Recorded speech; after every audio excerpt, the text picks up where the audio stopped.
안녕하세요. 오늘도 여러분의 성공적인 배팅을 위하여 열심히 분석하는 승부사리 철룡입니다. 100%의 적중률이 아니더라도 수익 실현할 수 있게끔 도와드리겠습니다. 저는 가입 권유 일절 없으며 모두가 배팅하는 데 필요한 자료를 무료로 배포해드리니 구독과 좋아요만 부탁드립니다. 감사합니다. 첫 번째 경기는 카디스 대 아틀레틱 빌바오입니다. 먼저 카디스는 현재 리그 18위로 21경기에서 2승 9무 10패 15득점 31실점을 기록하며 승점 15점을 챙기고 있습니다. 홈 경기를 치를 때 두 줄 전술을 바탕으로 하여 상대를 압박하는 플레이를 보여주고 있지만 이러한 강점이 있는데도 불구하고 상위권 팀들을 상대할 때에는 한계를 여실히 드러내고 있는데 두 줄 수비는 2022년을 기점으로 전술의 발전을 하다 보니 상대방에게 상대적으로 운영하기 쉬운 전술이 되었고 이번에 상대할 빌바오는 카디스를 어렵지 않게 잡아낼 수 있을 테고 사실상 직전 4번의 경기 동안 카디스를 상대로 3골 이상을 연속으로 기록하고 있기도 합니다. 카디스의 최근 5경기 전적은 2무 3패로 승리를 따내지 못하는 저조한 성적을 기록하고 있으며 최근 홈 3경기에서도 2무 1패로 아쉬운 홈 경기력을 보이고 있습니다. 팀 내 최다 득점자인 델라 플로르가 5골을 기록하며 고군분투하고 있지만 이번 시즌 카디스는 15득점밖에 기록하지 못하며 공격 전술에 문제점이 드러나고 있습니다. 다음 빌바오는 현재 5위로 21경기에서 12승 5무 4패 38득점 21실점을 기록하며 승점 41점을 챙기고 있습니다. 원정 경기가 홈보다는 조금 더 약한 모습을 보이기는 해도 이는 주로 상위권 팀들 상대할 때 패배한 결과입니다. 10위 이하의 팀을 상대하는 경우에는 원정이라고 하더라도 안정적인 경기력을 보여주고 있는 중인데 현 시즌에는 니코 선수가 온더볼 상황에서 성장한 모습을 보여주고 있는 데다가 단순히 기동력에 의존하지 않아도 되며 상대를 좁게 만들어 대응하는 전략 하나로도 빌바오는 공격력에 있어서 문제를 크게 보이지 않는다고 할 수 있겠습니다. 빌바오의 최근 5경기 전적은 3승 1무 1패로 좋은 성적을 기록하고 있으며 최근 원정 3경기에서도 2승 1패로 좋은 원정 경기력을 보이고 있습니다. 특히 팀의 공격수들이 골고루 득점력이 좋으며 다양한 공격 패턴으로 상대의 수비수들을 곤란하게 만들고 있습니다. 결론부터 말하자면 카디스의 두 줄 전략이 상위권 팀들을 상대할 때에는 크게 효과를 보이지 않았습니다.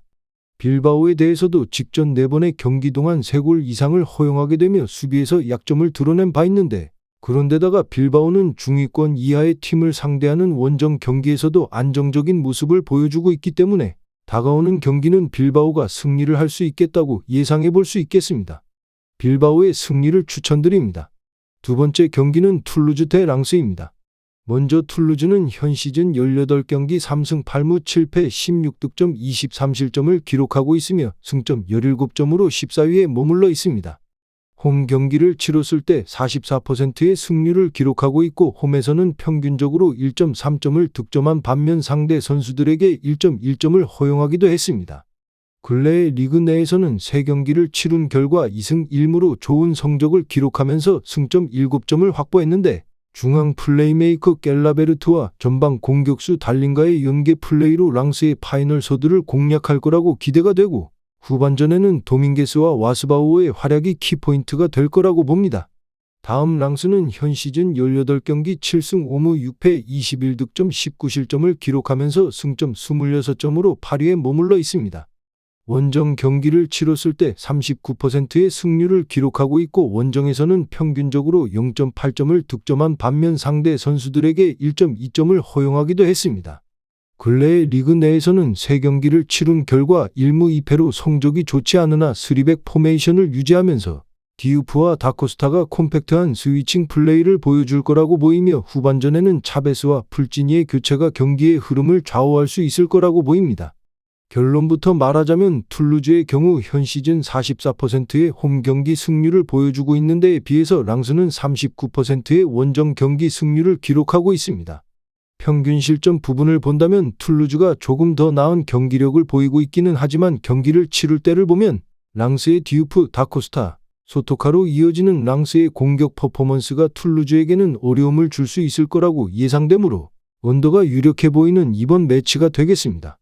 언더를 추천드립니다. 세 번째 경기는 도르트문트 대 보움입니다. 먼저 도르트문트는 이번 시즌 홈 경기에서 67%의 승률을 기록 중이며 홈에서는 평균적으로 1.8점을 득점하고 상대 선수들에게 1.6점을 허용하고 있습니다. 최근 리그에서는 3경기 중 2승 1무로 좋은 성적을 기록하여 승점 7점을 확보했습니다. 미넨이 뮌헨글라트바흐나 아우크스부르크 원정을 힘들어하듯 도르트문트도 보움을 상당히 어려워하는 기색이 강한 편입니다. 특히나 보움이 압박을 강하게 걸어버리는 상황에선 현재의 공격이 잘 안 풀리는 면모가 강한 편입니다. 후반기 2경기 7골을 기록하면서 좀 가려져 있기는 하지만 이번 시즌 프리시즌부터 중원에서의 답답한 빌드업은 팀의 아킬레스건으로 꼽히는 요소라고 평가를 받기도 했습니다.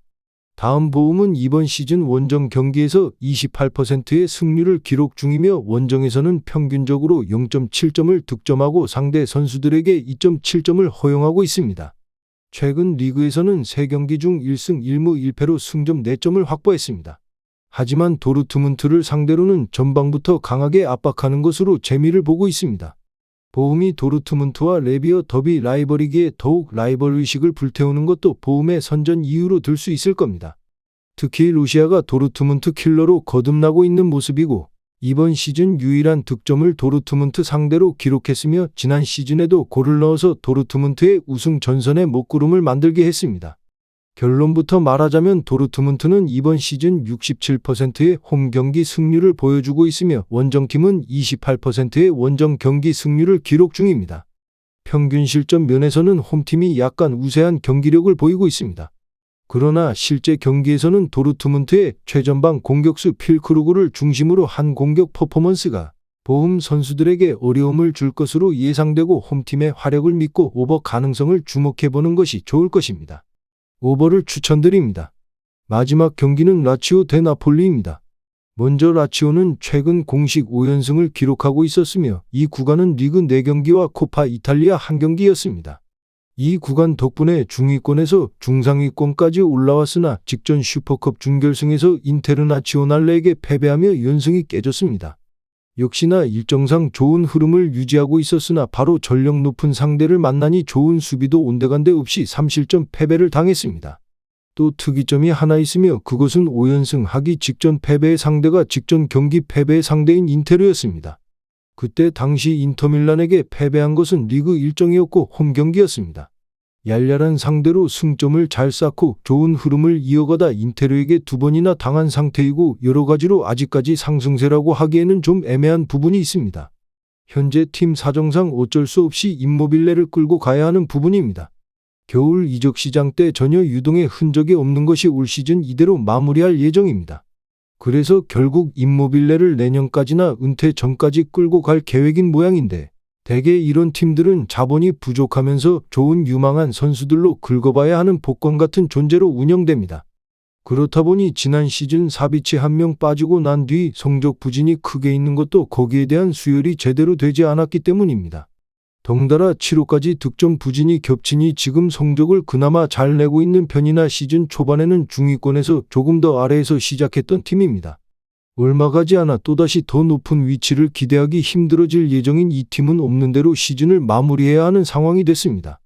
다음 나폴리는 라치오보다 더 심각한 수준으로 시즌을 보내고 있고 감독의 문제가 직접적으로 영향을 미치고 있습니다. 디펜딩 챔피언이라고 하기가 창피할 정도로 극이 다른 행보를 보이고 있는 중인데 이것은 감독이 선발 구성 자체에서 하자가 있었습니다.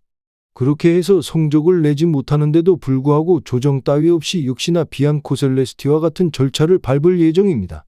결장의 방식이 참 다양한 나폴리이며 최근 결장자 작성하는 방식을 바꾸게 되면서 단기, 장기, 확정, 국제대회 4가지 모두 포함되는 팀은 나폴리가 처음입니다. 더군다나 두 팀은 은근히 공통점이 많은데 현재 라치오도 리그 경고 누적으로 인한 한 경기 징계로 2명 결장이 확정됐고 나폴리도 현재 3경 결장 확정 중 2명은 리그 경고 누적으로 인한 확정이고 다른 1명은 경기 경고 누적 퇴장으로 인한 출전 정지입니다. 차이가 있다면 부상자까지 포함되어 있는 원정팀이고 그러지 않은 홈팀입니다. 또 하나 특이점이 있다면 홈팀과 원정팀은 각각 직전 경기 상대가 인테르였습니다. 3일 간격으로 20일 일정에는 라치오가 인테르를 상대해 패배했고 나폴리는 23일 인테르를 만나 1대0으로 패배를 당했습니다. 여러모로 올 시즌 공통점이 많은 두 팀의 대결입니다. 결론부터 말하자면 상승세와 하락세의 대결입니다. 라치오는 현재 치명적인 손실이 있는 편이며 치로가 빠져서가 아니라 자카니가 빠져서입니다. 자카니는 팀 내 득점을 주로 담당하는 역할인데 이 선수가 빠지게 되면 현재 3톱 체제에서 득점을 유연하게 할 수 있는 선수가 제한됩니다. 더군다나 치로가 있을 때에도 그 문제가 있기 때문에 올 시즌 유독 수비적으로 집중하는 모습을 보이고 있습니다. 그래서 2선부터 역할을 수행할 선수들이 주로 배치될 예정입니다. 나폴리는 전력 누수가 큰 편이나 오시멘은 원래 고정 선발이 아니기 때문에 기존 나폴리의 올 시즌 모습을 그대로 나설 수 있는 상태입니다. 다만 오게티가 있다면 후비차가 빠지게 돼 측면에서 파급적인 역할을 수행할 선수가 부족합니다.